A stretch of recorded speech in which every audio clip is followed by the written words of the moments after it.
So this is how we use the dishwasher in Blue Waters 510.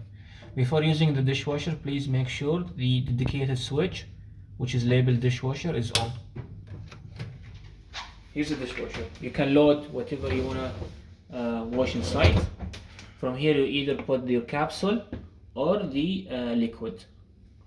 Simply by doing this, you put the capsule here, or you open this and you put the liquid inside. After loading everything, you come here, you power on the machine by clicking on this one, and then this switch, you can select the different 5 modes you have. So for example, eco, and simply close it. And the machine will start for 3 hours.